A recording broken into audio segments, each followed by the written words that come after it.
In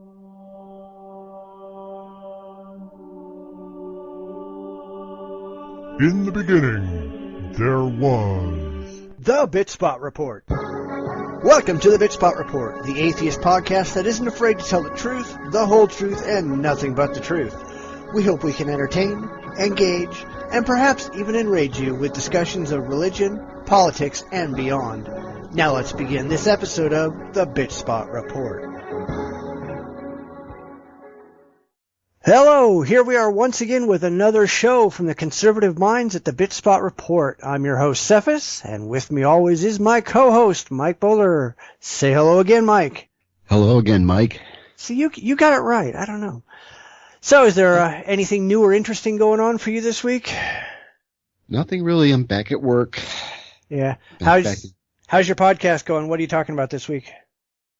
Well, I'm planning on doing... I've been doing a series on the globalist agenda, and I'm kind of looking at, for this particular show, education and academia, trying to explain what these guys, or at least try to figure out what their beef is with education and the universities and science and stuff like that.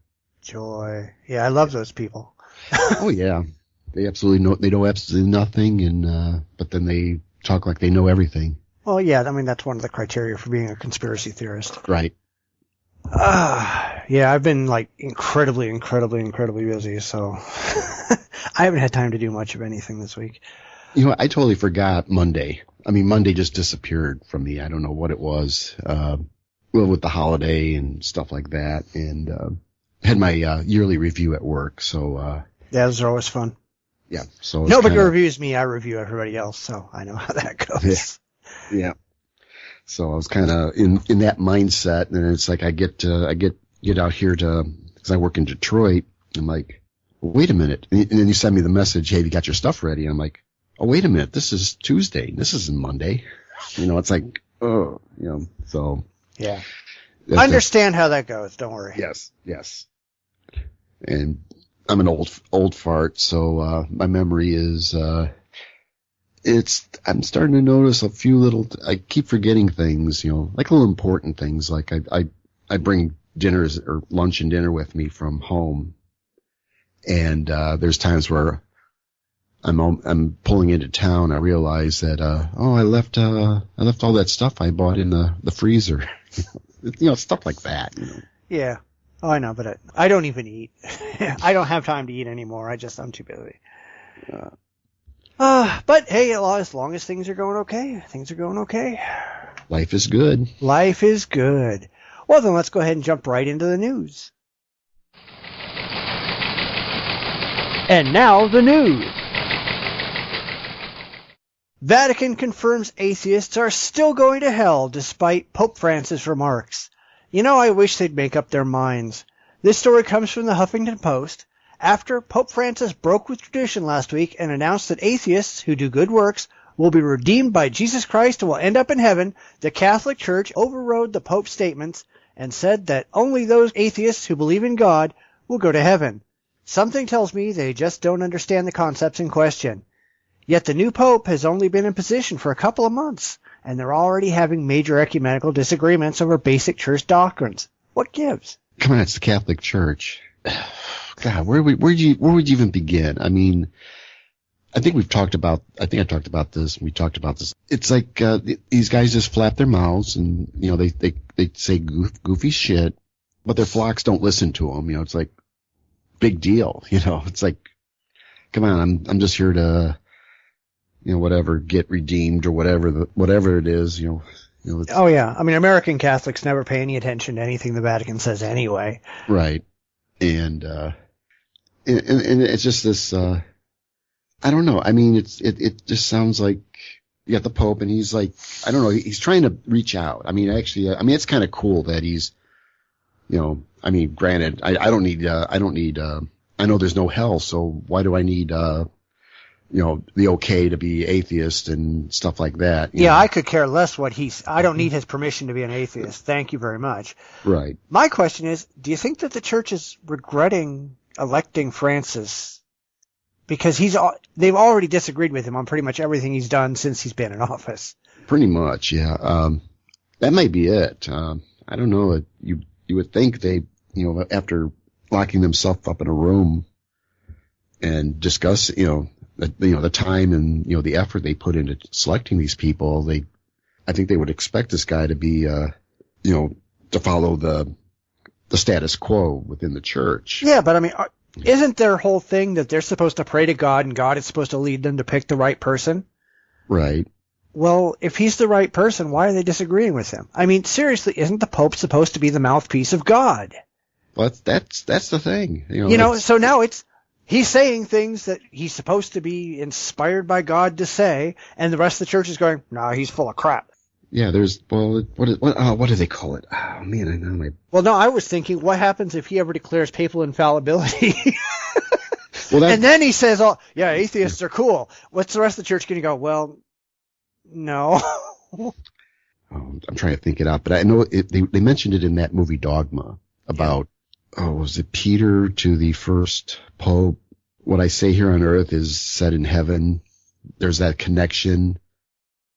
There's like a connection that no matter what the Pope does, the Pope is official doctrine. Yeah, papal infallibility. That's probably that may have been it. I don't remember I'm drawing a blank on the actual terms, but infallibility, that the Pope is the voice of God here on earth. Yeah, anything that he says is official church doctrine because he, when he's speaking under papal infallibility, he cannot be wrong. Right. So what happens if he says, well, I'm going to declare papal infallibility and I'm going to say that atheists are going to heaven? The rest of the church can't really turn around and say, well, you're wrong because their beliefs don't allow that. I don't understand what's going on in the Catholic Church right now. I mean, so far, Francis hasn't been great, but he hasn't been bad. He has, as bad as Pope Sidious, but he's not as good as he should be.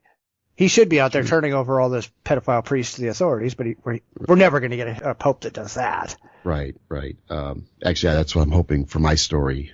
When we talk about the Mafia, it's like, there's this, the church in the past has never been, the most, politically correct, if that's a good term for it.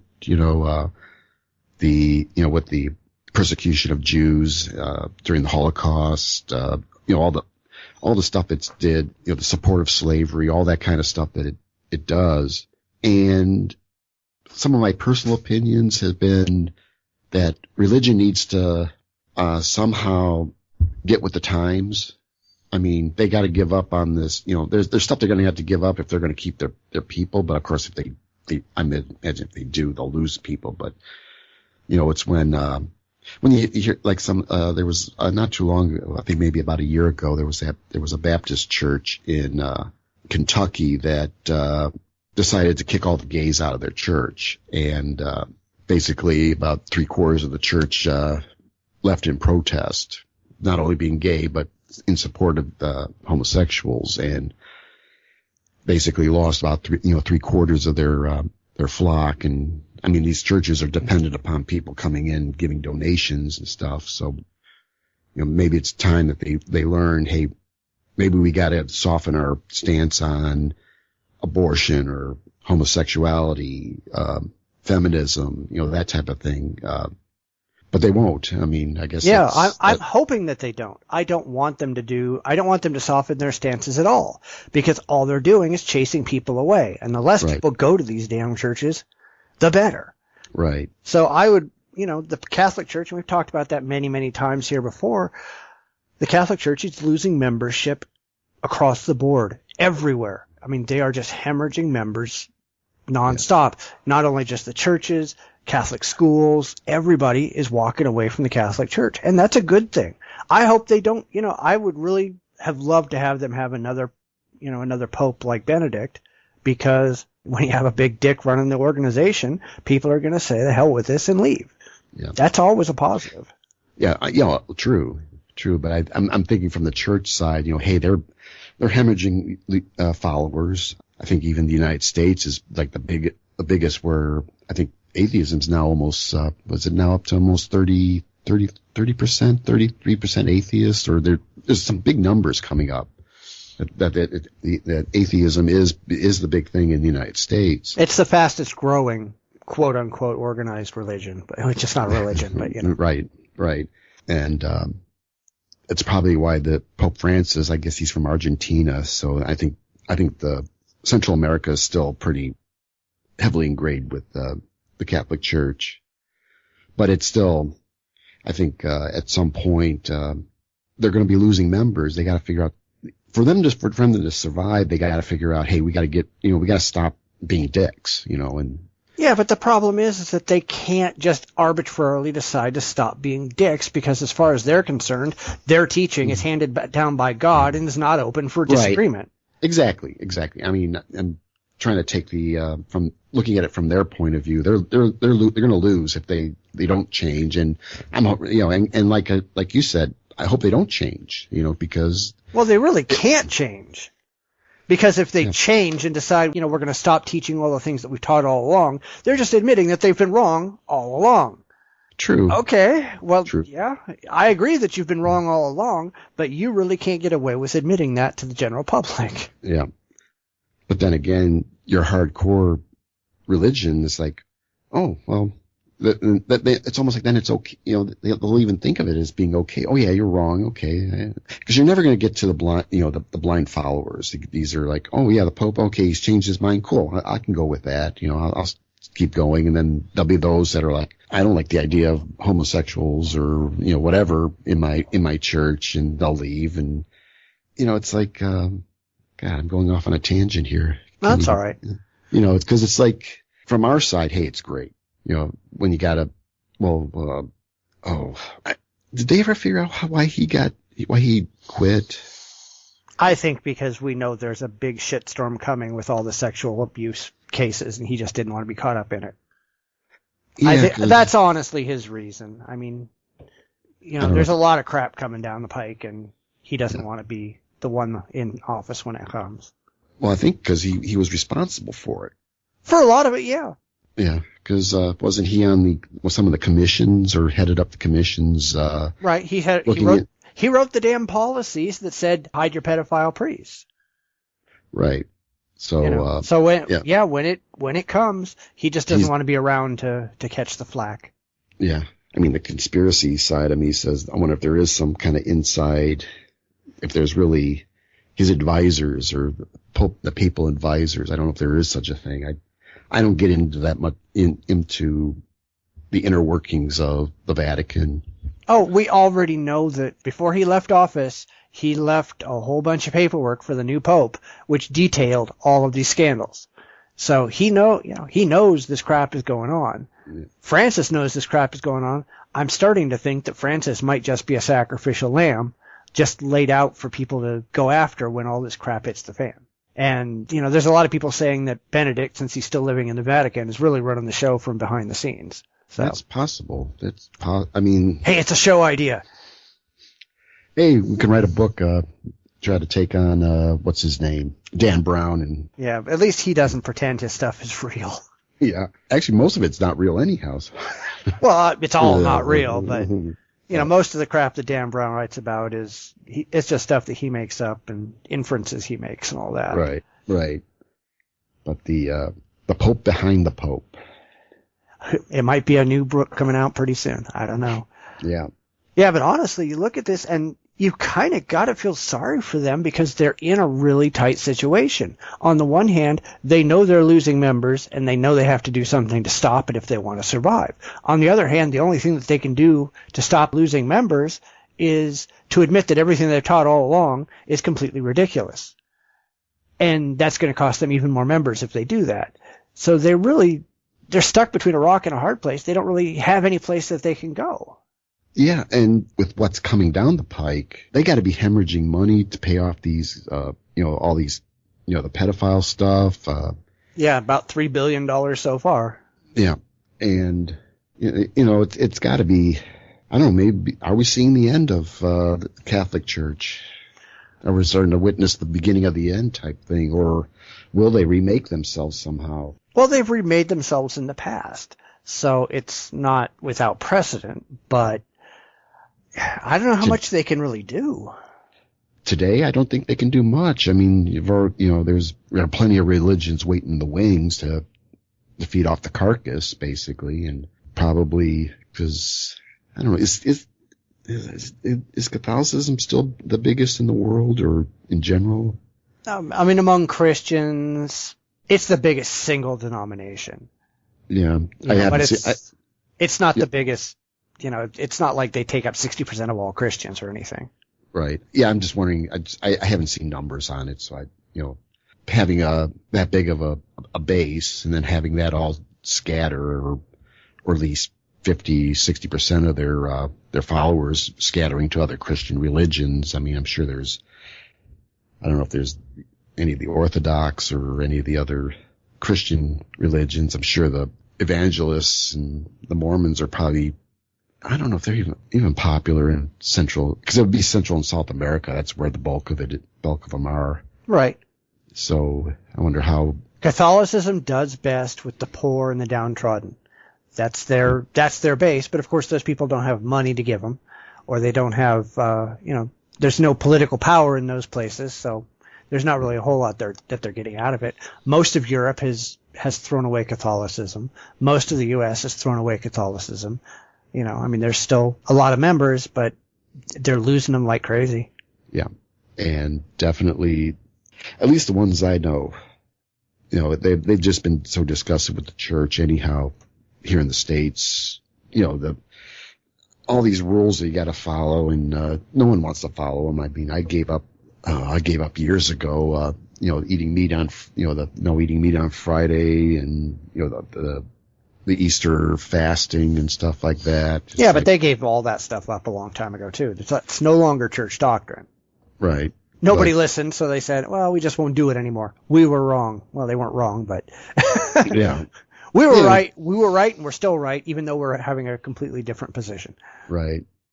Yeah, and getting back to the story a little bit, I mean, it definitely sounds like you've got people working at cross purposes at the high end, the upper echelon. The Pope said atheists can go to heaven, and then you got people underneath him saying, oh, no, that wasn't right. That wasn't right. And trying to even trust what's coming out of the management, the management of the church, that they're not even in agreement. So I think it's going to be good. I think we're going to see a nice crash and burn, to be honest. I hope so. I mean, that's really what I'm counting on. To be honest, I think Francis is actually a pretty good guy. I think he understands the problem, and I think he understands that the church is in a really bad position, and he's trying to fix it, and everybody around him is saying, no, you can't fix it. You have to do the things that we've been doing all along, the things that caused the problems in the first place. Right. So, I don't know. We'll have to watch and see what happens. That's all we can do, I guess. Pretty much. But I think it's going to be cool, though. I mean, I hope so. I would like to see the entire organization just crash and burn and, the Vatican go out of business. Somebody foreclose on the Vatican. I mean. That'd be cool. Get their Mafia buddies. Oh, yeah. To help them out. Well, that's later on in the show. I know. All right. Well, I guess you've got an update to the story we did last week on cloning. Right. So away you go. Okay.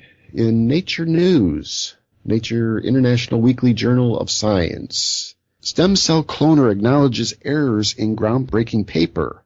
Critics raise questions about rush to publication. So we have a blockbuster paper that reported the creation of human stem cell lines through cloning has come under fire. An anonymous online commenter found 4 problems in the paper, which was published online May 15th in the journal Cell. Now, to kind of give you a rough idea, that apparently the errors were just typos, well, not really typos, but some images weren't right. And I guess a table was not formatted correctly. What I wanted to talk about the story is not so much that there's a problem with this. The study apparently is still valid. There was no technical issues with it. It was just some typos of formatting, but this is the type of story that would trigger some religious people to say, "See, we were right," because in the previous story we talked about that this opposition to cloning and using of stem cells and stuff like that. Right. that here we got the story, and this actually I'm kind of disappointed that they didn't jump on it. I haven't seen any stories or anything written about, we got a flawed, another flawed science screwed up again type stories. I was hoping to see that before the show. Maybe we'll see it next week, but that was the idea, because this is almost like this is a demonstration of how science does work, where someone actually read the article and found these errors and came out and said, hey, there's some problems here, and actually everything got corrected. And this is when this is how science, a demonstration of how science works. And like I said, I was hoping that there might have been some religious nut saying, because how they like to point to like these hoaxes, the evolution, some of the Piltdown Man, some of these hoaxed fossils claiming to be missing human links and stuff like that. Yeah. And this sounds like the type of story that would trigger that. And I was kind of hoping there would have been some religious person, saying, hey, yeah, here's science screwing up again and we shouldn't trust it type of thing. Yeah, well, I don't think that they even read the story, to be real honest. Probably not. Granted, they wouldn't understand it if they read it, but I'm sure they didn't read the original story either. They just saw cloning in the headline and, oh my God, they're cloning humans. What are we going to do? These people, they're not very bright to begin with. Right. And then, when something like this pops up, I think it's really, really minor to just be pointing out, okay, this was formatted wrong, or this had the wrong label on it, or whatever. I think that's just so utterly minor as to make it kind of pointless. It wasn't somebody who actually went through and did the experiments and came up with a different result. It was just somebody who, ran it through Microsoft Word. That's not very scientific, sorry. Yeah. And actually, because there was the issue with the Japanese. Hang on, it's in the article, because there was this in 95, 96. There was a research it was a cloning experiment that was actually totally faked. It was all based on kind of the same issues that they had with this article.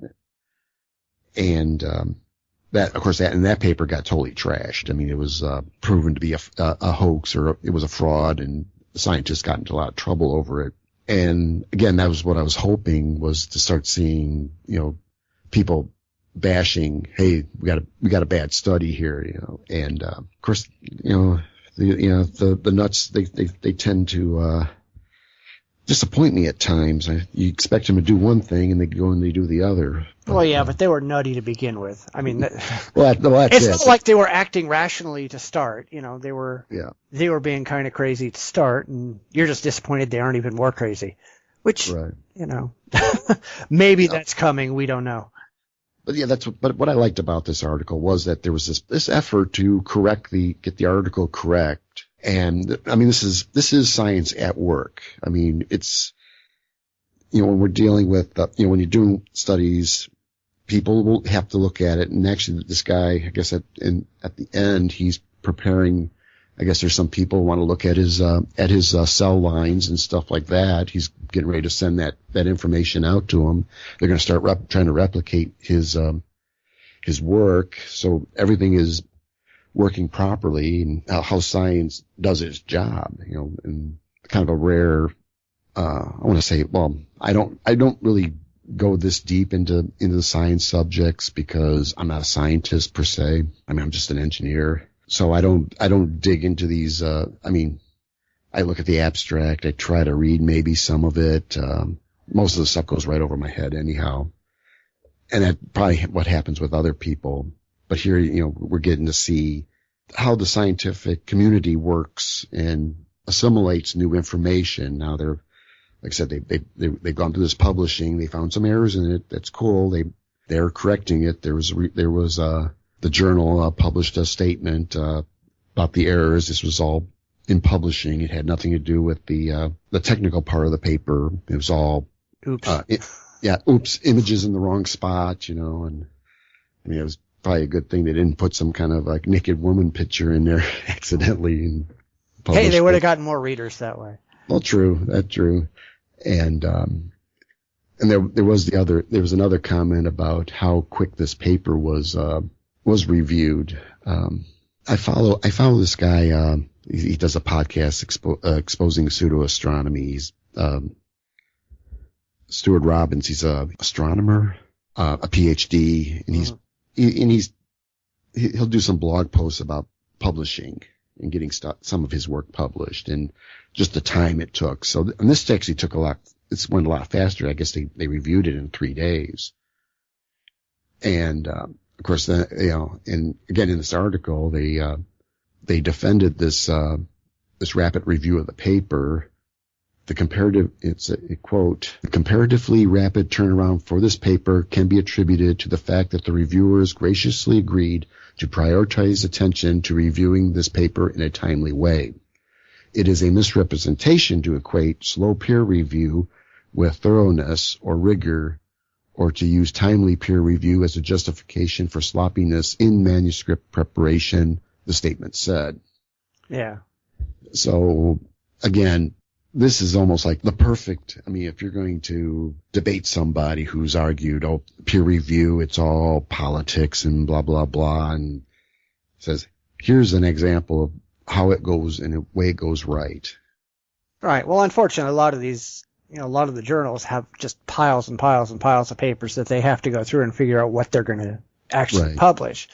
It's not, it's just a matter of not having the time to get through them. It's not that they're figuring, well, we're going to do this one and that one because these were our friends or because we have some agenda or whatever. And a lot of theists have got the complete wrong view of what peer review actually is. Right. Yeah, and that was pretty much what I wanted to bring this article up, because I mean, even for someone who's kind of familiar with it, it almost like it doesn't make sense, but it does, because you've got people, I mean, it's just like being in school. You write a paper, you hand it in, the teacher's going to read it, critique it, do whatever the subject, whatever you're doing this for. And yeah, you're going to get a grade, an A, F, whatever. Or was it, I don't know what they do with grades these days, but you get a star or 2 stars or whatever. And, when I was in college, I remember I wrote up, he wanted us to do this review from this, it was the, campus poetry newsletter thing, and I'm not into, I don't know, or at least at the time I wasn't really into some of this esoteric poetry, and I picked this one, and the poem didn't make sense to me at all, and I didn't make my report, and of course I failed because this was one of his favorites or whatever. That's Yeah, I hate things like that. And of course it's his assignment, it's his. He was what I wanted to call it, I think the sponsor for this thing. And I was like, I don't get it. I don't get the, the imagery. I don't get the, I kind of went through it and it says, oh, this sucks. F, learn to write, type of, stuff. And yeah. It's like, well, screw this, I'll take communications. I don't need to take rhetoric, I have to get my degree. Yeah, that's it. So, well, I agree it would be fun to see the Catholics or any other religious group come back and try to use this as some kind of ammunition against science. Only because it's just so blatantly ridiculous if they do it. Yeah. And I was hoping they would, because this seems they might. I mean, that doesn't necessarily, this is brand new stuff. It might take them a little longer. Let's face it, they're still going through books written 40 years ago complaining about those, so. You never know. Yeah, but they were pretty quick to criticize the paper, so I was kind of hoping within a couple days, because it's about 2 weeks. Yeah. Yeah, but they weren't really criticizing the paper before. They were criticizing the title. Right. They weren't really interested in what the paper said, because it's obvious, as we pointed out last week, they don't understand the science. They don't understand what's going on in the paper. They're just, oh my God, it says cloning, it has to be wrong, blah, blah, blah, blah, blah. Right. Even though it doesn't actually, it's cloning, but, it's actually making things better for their side, where you no longer have to take aborted fetuses or anything like that, or take human lives and terminate human lives. You just, keep cloning the egg over and over and over, and right. There's never any fertilization. And just reading what they said about it makes it very clear they neither read nor understood the paper. They don't have a clue. Yeah, exactly. So, yeah, they might come around to this and complain some, but it'll just prove even more that they don't have a clue. Exactly. Which is fine. I don't mind if they keep proving that. Oh, yeah. All right, well, let's go ahead and get to the next story. State Representative Ford declares gay marriage support. Now, this isn't a unique story, but it is one that we see more and more often as time goes by. Illinois State Representative LaShawn Ford said that he would vote to support the Religious Freedom and Marriage Fairness Act, a position he rejected not too long ago. Ford, who said he had prayed about the decision, finally came to the conclusion that the time has come for marriage equality. He said that he felt heavy lobbying from the politically active segment of the black clergy, which personally I think raises some questions about those people maintaining their tax-exempt status. Now, Ford is a Democrat, probably one of the few that held out against gay marriage, but we see the same thing happening on the Republican side as well. How long do you think it's going to be until they all decide they've got to give up their religious bigotry and just deal with the reality that we all live in? So I'm beginning to think there's kind of it's kind of an unrelated. I was just looking at it was a Rachel Maddow video someone sent me, and it was about Alex Jones, the conspiracy. Yeah, your buddy. My buddy. And I mean, one of his latest rants is that the tornadoes in Oklahoma were created by the government, and they've been and Jones is he's been on about how Sandy Hook shooting was fake, the Boston Marathon shooting was faked, the Aurora, Colorado, it was faked, all this stuff. And Jones has been supporting a number of Republican candidates, and he's a big Ron Paul supporter, Rand Paul. He has campaigned in behalf of, I guess, a few, mostly in Texas, Republicans.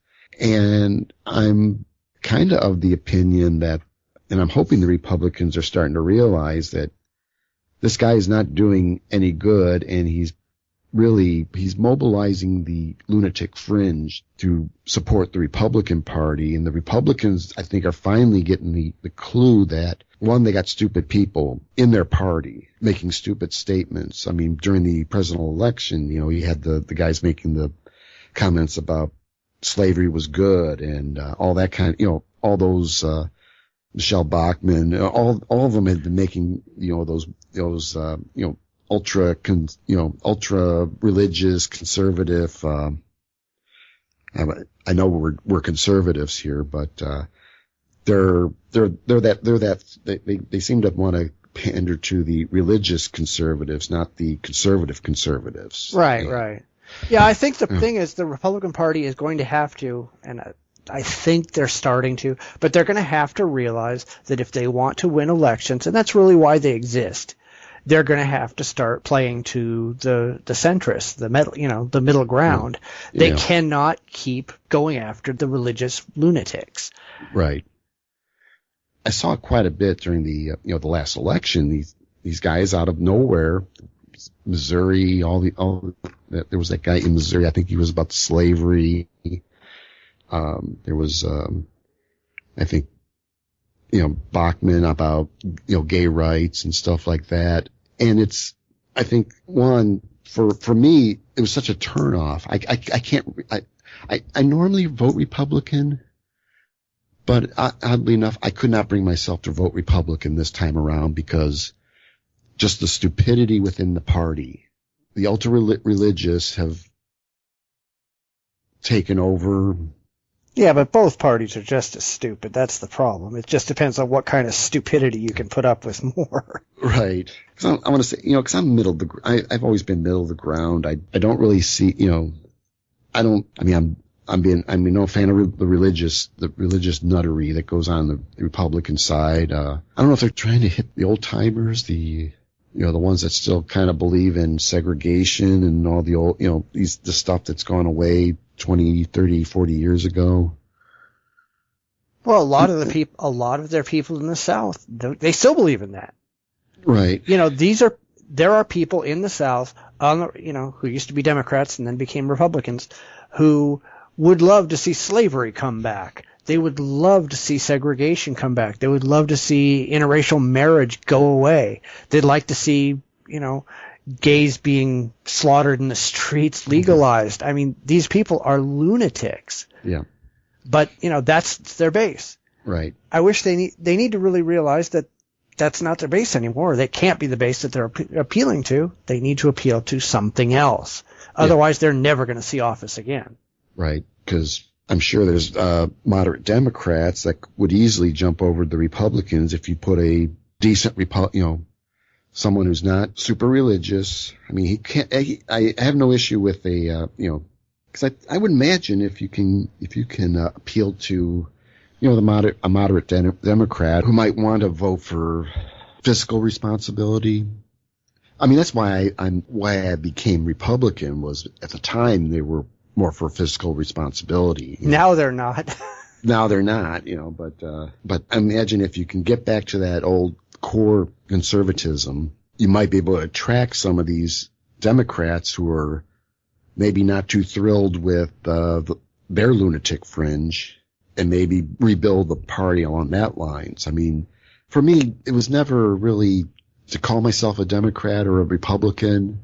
It's just that I just seemed to fall into voting Republican because I really didn't like the Democrat that was running. I mean, yeah, it was more along that lines. And I live in a predominantly Republican area where most of and we're talking, like township, the township, government, a lot of the village government, and they're predominantly, Republican.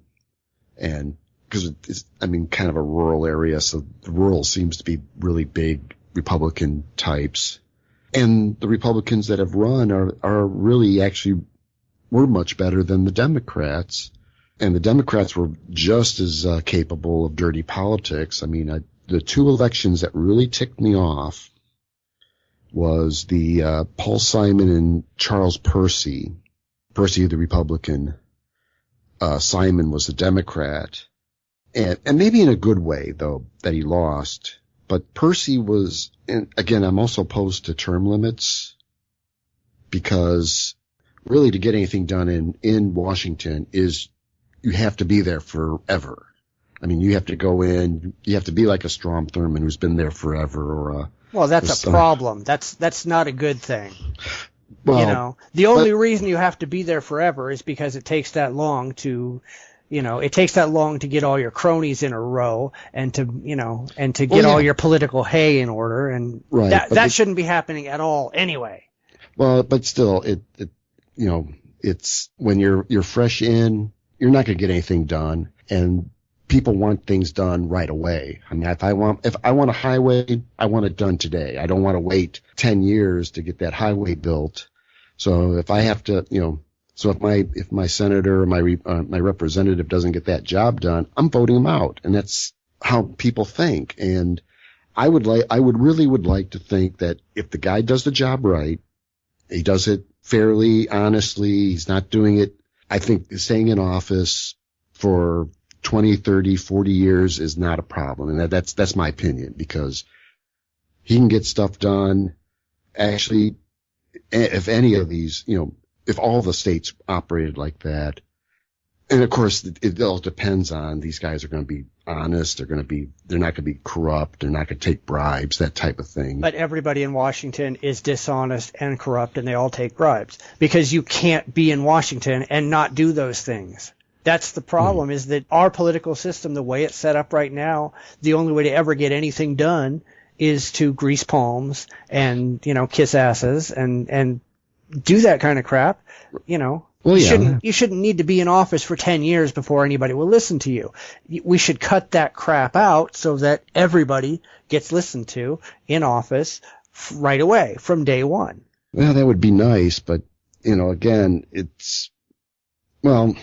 Yeah, we're getting way off topic. Yeah. Which is okay, but, Right, yeah. But, it's well, like in this case, Percy was, he was like right on the cusp of getting a major project built in Illinois. He had been in almost 10 years. It was actually a collider. It ended up getting built in Texas, but because Simon, he ran a kind of a sleazy campaign. I forget exactly. Nothing really ever came out of it. He just accused him of some stuff, and he denied, and of course that got Simon elected. And of course, within a month or so, that when Congress came back in, the collider went to Texas. It started getting built, and then the cost overruns that killed the project. But that was maybe the good thing why that Illinois didn't get it. But Simon turned around and within about a year and a half started running for president. And it's like, wait a minute, you became an Illinois senator just to turn around, try to become president? Oh, that's what they all do. Right. See, that's the same thing with Obama. He was barely in office and literally turned around and ran for president. And of course then the Chicago machine, Hot Rod Blagojevich, then he screwed up and tried to sell Obama's seat, and that whole thing. I don't know if you've heard of. Yeah, oh yeah. About our governor, but and see, that's what kind of ticked me off about Simon and Obama is that they didn't even finish their terms out, and they were trying to get out of it. I mean, Illinois needs to, or any state needs to keep, you get someone in office, you want them to stay in office and get stuff done for your state. If it means being there 10 years to get it done, I mean, that's just the way but it seems like federal money ends up going to those states that have these guys that have been in there forever. I mean, North Carolina, when they were closing military bases, they closed Great Lakes in Illinois, and I forget what the other one was in Illinois, but they kept, some in North Carolina. I think is that Tom Thurman? Yeah. Yeah, something like that. But it's these guys that have been in there for a while. They were able to keep the bases there. Now, whether or not you think military bases is a good thing for your state, well, yeah, but I mean, it's debatable. But it's just that trying to get stuff for your state, you need to have people.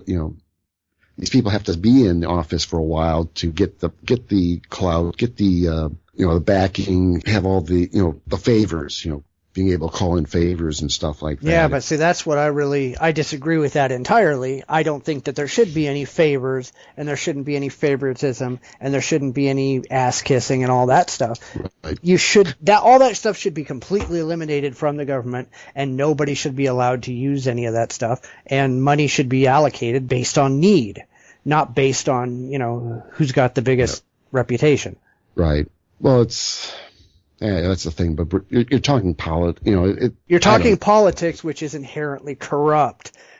I'm all for cleaning up politics. I'm all for throwing everybody in Washington out, starting over and saying, guess what, guys, we're not doing it that way anymore.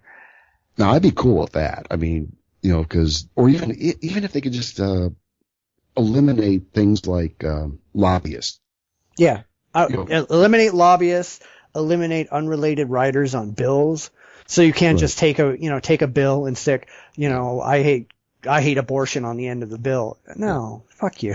I'd be all for the line item veto. God, what else? And if it involves tax money, we have to. I've batted this around a little bit. It'd be cool if it was you set up what money has to go to what. I mean, saying like schools, This is our, first people who get paid are for schools, let's say, then roads, and then military, then and then when you get down to the pork barrel, and that, whatever, after you've paid and you looked at the budget, you got everyone paid, you got your schools, your fire, police, roads, social services, whatever welfare that might be there. Then once that's done, then whatever's left over then can go to Bridge to Nowhere. Well, no, we should never have a bridge to nowhere. Well, now that's what I mean. Do 2 bridges to nowhere, so Yeah, well, that's what I mean. Yeah, I mean, if there's projects like that, and again, because states. I mean, I know because like where I live, they're talking about a 3rd airport, and I guess the money is kind of there, but actually, I think the problem is Jesse Jackson Jr. I think he's been the monkey in the wrench on that one, but I think I'm way off. Yes, we're way off topic. We're way off topic. That's all right. But it's okay. Let's bring it back here. All right, let's wander back to the gay marriage support. The one thing that I thought was even funnier was even the Boy Scouts are now admitting that it's time to recognize and respect homosexuality. Yes. And there's all kinds of churches who are saying, "Well, we're leaving the Boy Scouts." Okay, go ahead. I would like to see the Boy Scouts become a completely secular organization which has no attachment whatsoever to any religion, and any religion who wants to go out and start their own version of the Boy Scouts, knock themselves out. I mean, I was in Scouts, and you know what? Honestly, religion was not a big thing when I was in. This would have been in the 70s. And I don't know why it all of a sudden has become, other than churches supporting the Scouts themselves. Well, a lot of it is the churches. The churches have become the major supporters of the Scouts. And, a lot of Scout troops are formed around churches. So the churches basically said, screw it. We're going to make sure that these people are following our religious mantra. And we don't care what the Scouts are saying. Right. The Girl Scouts don't have this problem. It's just the Boy Scouts. Right. But cause like I said, when I went through scouting, the Cub Scouts, and then the Boy Scouts, there really wasn't, and whatever religion was there, of course, maybe I was still, had some, maybe at the time when I was still kind of religious, but even then, it never fazed me. It didn't seem overt. There was no prayers, there was invocations, but they seemed awfully generic. It wasn't Catholic, Jewish, or anything like that. So that's why I'm so confused why there is this big issue about gays in Scouts, Scoutmasters, or kids being gay. Right. I mean, gay doesn't mean you're a pedophile. That means you sleep with consenting adults, that type of thing. Of course, I'll try to explain that to a Bible thumper. But they don't live in the same reality that we do. Oh, true. But yeah, when I was in, it wasn't terribly overt. I didn't have to do any type. I mean, there's the oaths and stuff like that. Maybe that might count, but again, it didn't really click to being religious. It's just something Scouts did, Right. Yeah. So, well, when I was young, I never did the Scouts thing. My father and I did the Indian Guides for a couple of years, where we'd build a teepee and go out and hang out in the wilderness and that kind of stuff. And it was never religious. I don't remember there ever being anything religious at all involved in it. There was never any prayers, there was never any invocations, there was never any of that stuff. I mean, about the best that they ever did, and this is before I was ever an atheist. And to be perfectly honest, I'm not sure why this didn't bother me. I think it was because I recognized it was just a bunch of hooey. But they used to they'd say, "Oh, great spirit in the sky," or "spirit of the wilderness," or whatever the hell it is, please watch over us, and all this other stuff. And you'd think that the religious people would go, "Wow, that's anti-God." But I never got that. I never recognized it as anti-religious or pro another religion. It was some crap that they did, and eventually I lost, lost interest in it, and that was the end of that. But I was never involved in any kind of religion. There was no merit badge for Bible thumping or whatever it happened to be. That's just the way that they were, and they're still around today, and they're a completely secular organization, and that's what I really think that the Boy Scouts ought to be.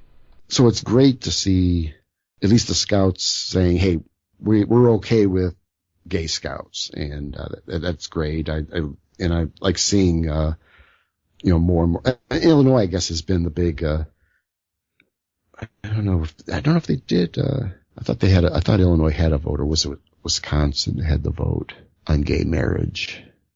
Well, it's not Illinois because they're not done yet. They must be still working on it. Yep.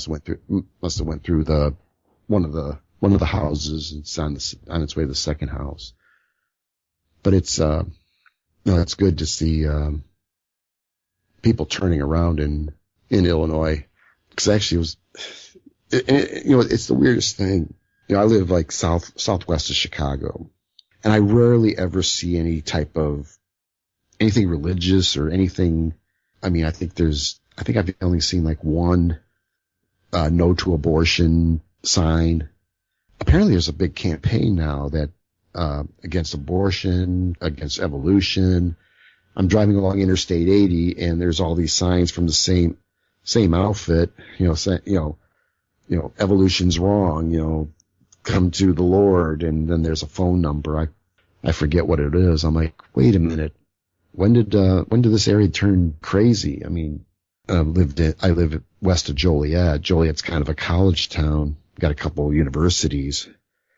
Then of course we got Fermilab not too far away, Argonne National Laboratory, a lot of science going on real close to where I live, and if I'm working back in Chicago, I'd be kind of like ground zero for major universities and projects like that. Right.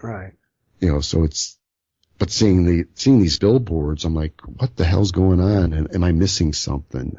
Did I miss the meeting, or didn't vote for something that I should have voted? And because I think I've seen like 3 or 4 of these signs, like between Indiana and home, and is where I'm living have they gone nuts? Well, I don't know. See, I live in an area right now where there's lots and lots of religion, but it's not fundamentalist.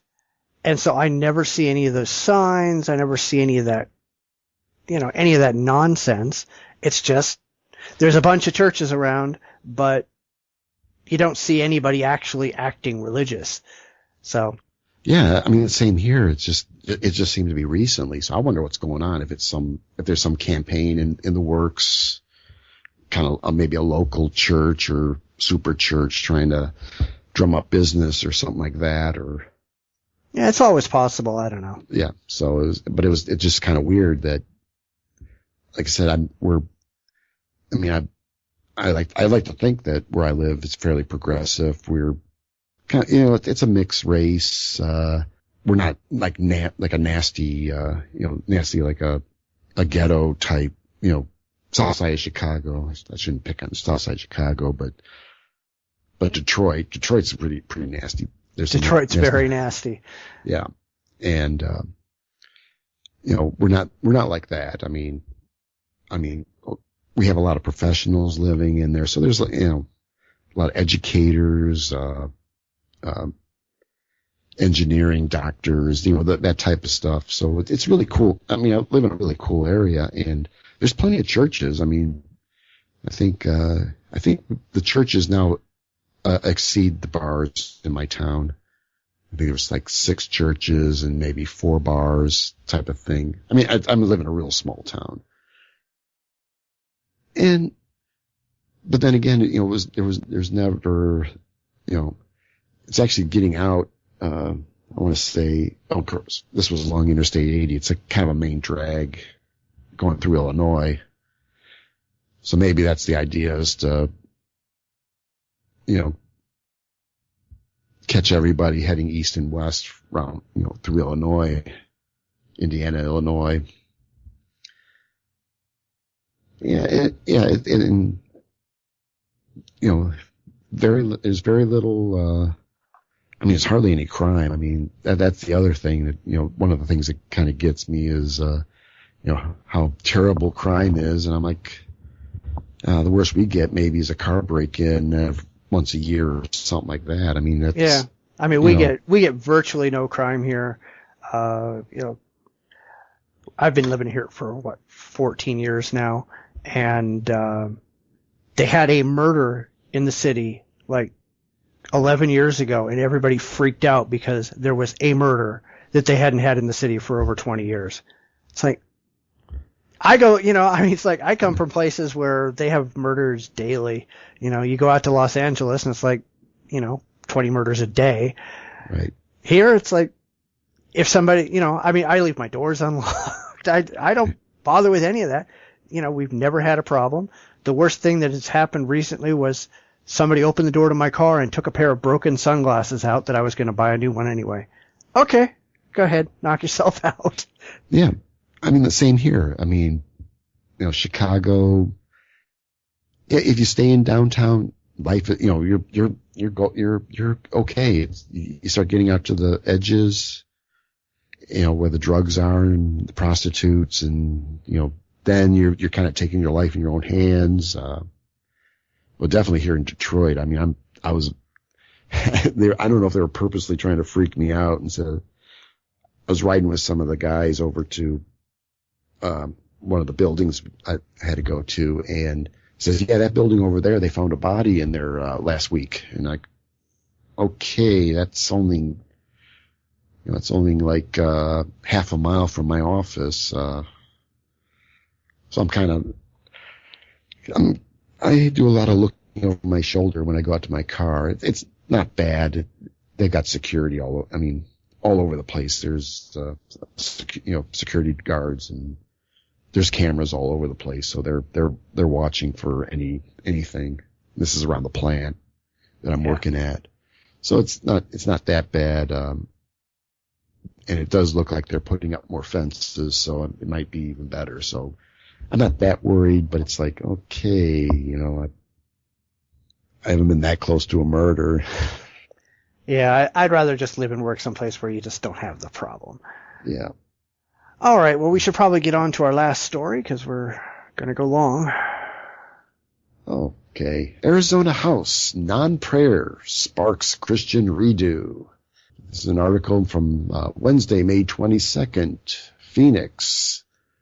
An atheist lawmaker's decision to give the daily prayer at the Arizona House of Representatives triggered a do-over from a Christian lawmaker who said the previous day's prayer did not pass muster. Republican Representative Steve Smith on Wednesday said the prayer offered by the Democratic Representative Juan Mendez of Tempe at the beginning of the previous day's floor session wasn't a prayer at all. So he asked other members to join him in a second daily prayer in repentance, and about half the 60-member body did so. Both the Arizona House and Senate began their session with a prayer and recitation of the Pledge of Allegiance. Yeah, so, I look at these people, as far as I'm concerned, these people are idiots. Yeah, this was about the stupid. I mean, come on, guy. So you thought it wasn't a prayer? I mean, like I was talking about the Boy Scouts. We do these, they do these invocations at the beginning, and we do pledges of allegiance and stuff like that. Those aren't prayers. I mean, at the time, I didn't think of those as prayers. They may have technically been, but I don't think of them that way, and I really don't care. So if you have for me to judge, oh, that's a prayer, that's not a prayer, I mean, that's kind of arrogant, and this guy's like, oh, that wasn't a prayer, it's atheists can't pray, or whatever his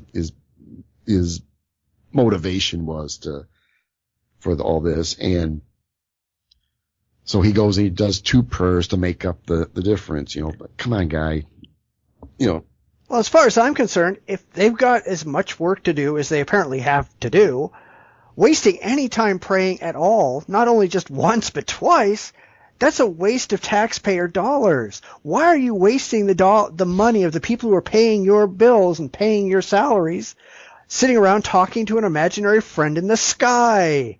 You shouldn't have any prayers. It's idiotic. Exactly. It's probably, making a big deal over atheist, having an atheist doing a speech before. I mean, he probably thought it was some sort of blasphemy or something like that, and had to. I don't know. It's just dumb. It does nothing. It's just that that. I don't know. It's that. Was it pomp and circumstance? You gotta, pledge allegiance. You do, you walk in, you gavel in, you announce that this is the start of such and such session of the blah, blah, blah, et cetera, et cetera. See, that's why I think we need to get rid of everybody who's in office right now and completely rewrite the rules and get rid of all this bullshit. And, you should walk in and do your job.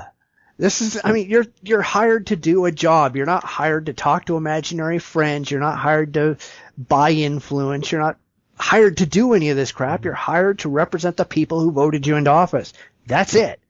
Yeah, and this guy, the atheist, his district was predominantly atheist. He's representing his constituency, and then this guy has to slam, that's just basically a slam to the the people of Arizona. I mean, this guy, these are representatives. People do elect these guys to office. If you're going to slam your opponent there, you're slamming the people he represents. Right, exactly. Well, in the story, there's a guy who's an American Indian who says, I don't even believe in Christianity, but I sit through their prayers every day because, and I'm pissed off about the atheist. Well, what the fuck, dude? If you got up there and offered a Native American prayer, the Christians would be pissed off at you too, and we'd be telling you that you're not praying right. Do you think you'd still be as happy and as accepting of their prayers? I don't. Right. Definitely not. Yeah, it's just, it's idiots through and through, and that's why we need to massively change the political system in this country. It definitely needs a kick in the ass. That's what it needs. I mean. Oh, yes, I will agree with that. I mean, if anything, just something, just come on. Yeah, I mean, this Christian privilege crap has got to go away. And it should never have been there in the first place. Right. I mean, I'm sorry, we live in a secular, we have a secular government. We are going to have a secular government whether you like it or not. You guys are not supposed to be you guys are not supposed to be praying in session. Period. You are not supposed to be holding up one religion over another. Period. That's already been decided by the Supreme Court, but then everybody just says screw it and they're going to do it anyway? I don't think so. Oh God, where can you go for, Yeah. I mean, that's perfect. I mean, that's the perfect way of saying it, because it's isn't supposed to be about religion or any religion or lack of religion. It's about getting laws passed to, taxes, get the taxes working, get get laws to do whatever you got to do. Represent me. Don't be a dick, type of thing. Right. You want to pray? There's a church down the street. Go there. But when you walk into this building, you're here to do a job. Do your job. Right. All right. Well, let's go ahead and move on to the main event. This is the main event. All right. We wanted to do something a bit odd this week, so bear with us. During the week, Pope Francis addressed Italian organized crime, also known as the Mafia, and told them they needed to stop wrecking people's lives and repent. Now, this struck me as absolutely bizarre, coming out of the mouth of an organization that has ruined the lives of millions of people who believe their nonsense. How many people have been molested under their watch? How many pedophile priests have been actively protected by this criminal organization? How many people have been seriously injured or died because of the policies and beliefs of the Catholic Church? We don't have to go back very far in time to find the Catholic Church outrightly murdering people, and their negative impact on science is massive. Who knows where we might be today without the Catholic Church, yet they have the gall to tell one criminal organization that they need to stop wrecking people's lives when they continue to do it every single day? The hypocrisy of this is just mind-boggling.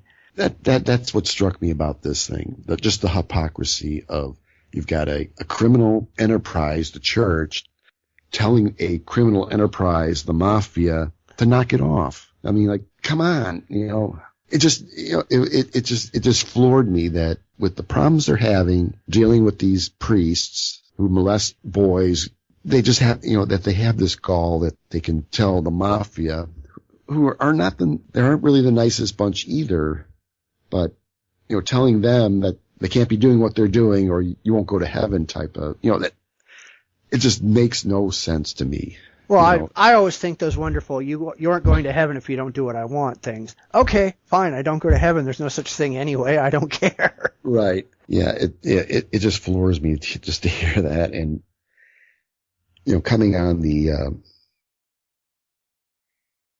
Well, my question is, why does nobody else see the problem that we see very clearly? I mean, why do the Catholics not go, well, actually not the Catholics. Why don't, other Christian groups say, this is ridiculous? Why doesn't anybody just say, this is stupid? Is it because the Catholic Church is largely above the law, so they get to violate any laws they damn well please, and the other guys aren't? Yeah. Well, it could be just this attitude that, the infallibility of the church.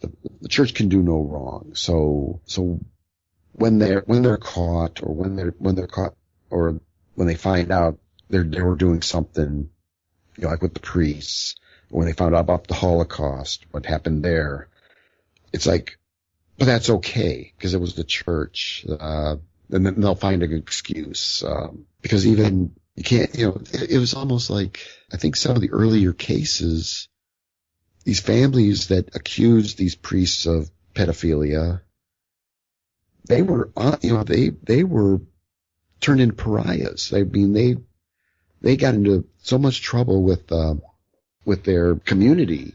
How dare you accuse a priest of this kind of stuff? Oh, a lot of the earlier cases, they were excommunicated.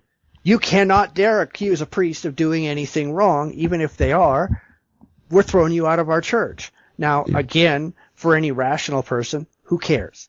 Go ahead, throw me out of your little club. But, these people actually take this stuff seriously. Yeah, and it's almost, because it is their lives. I mean, their life is so integrated with the church. It's probably that safety blanket they have with the church as part of what I am, and attacking that's bad. You're picking on poor Father so and so for accusing him of being a pedophile. That's terrible. That this guy never did any wrong. Probably not realizing her kids may have been diddled by the same priest, but the priest can't do anything wrong because he's basically part of my life. And in a lot of these, even the old timers, I mean, the priests, I mean, my grandmother religiously every Sunday, she'd be in church and she'd walk. I mean, we're talking a few blocks, and she was in her 80s, 90s still doing this. And, every Sunday she had her spot in the pew, and she always kept talking about Father Norbert, but I thought they rotated these guys around every so many years, but always talking about Father Norbert. So, there's like this, they've got, they've made these connections. And, when I was going to church, you kind of make a connection with the priest, cause we had a cool, when I was going, Father Ross. I mean, he was a super guy. Never got into trouble either. I mean, but he got promoted up. I think I don't know if he's bishop or cardinal or something like that. But then there was some in the diocese. There was a couple priests that had surfaced, and I think he had to deal with that. And I don't know if he's still around. I don't know if anything ever happened, or if he got moved on or something, but he never did anything to me. And I don't know of anybody, I've not heard of anybody making claims that he did anything. So I think he's okay. He's probably one of the few that didn't. Oh, I mean, most priests don't screw kids or do anything like that. Right. I mean, I'm just wanting to make that point, but yeah, that there's that connection, and when you start challenging that connection, people are going to flip out, and they're going to but they're going to support these guys when, don't you realize these guys, this is criminal act, this is stuff they should be going to jail for, but you're going to protect these guys, and the parishioners are going to protect them. Of course, then we find that, the hierarchy in the church was protecting these guys, just shuffle them get them to another church or send them off to a monastery or whatever they do to shuffle them in and out or whatever to hide it. And that, so I think it's bad. I mean, it's just bad on so many levels. And then having the same culture then saying, Mr. Mafia guy, you're bad too, Yeah, stop I mean, it. Stop. Especially because they're essentially doing the same damn thing. It's like you got the Catholic Church going, hey, that's a nice soul you got there. It'd be a shame if anything happened to it, So we're going to sell you some protection. How is what they do any different? Yet they're so hypocritical about their actions. Yeah, and that's the only way I can think of it. That's the only thing that can go through. It's the only thing that's going through my mind on this. I mean, there's nothing more. It's like they're one criminal, honor amongst thieves. There's no such thing, I mean, and trying to, having one criminal organization, or maybe being a little unfair, but there's definitely criminal acts have been committed by the Catholic Church. Yeah. Between the priests and then those who have hidden these priests, and of course then you got the Mafia, who God knows what they've been doing. I mean, between the protection and gambling and. What do they? I mean, I think it's mostly drugs now, ain't it? I don't know what. I don't keep up on the Mafia, to be perfect. I have no idea either.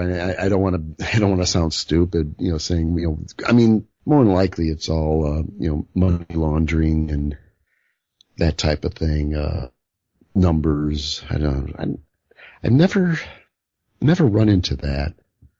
Now, granted, my grandfather, he was a bookmaker, so, as in gambling. Yeah, but.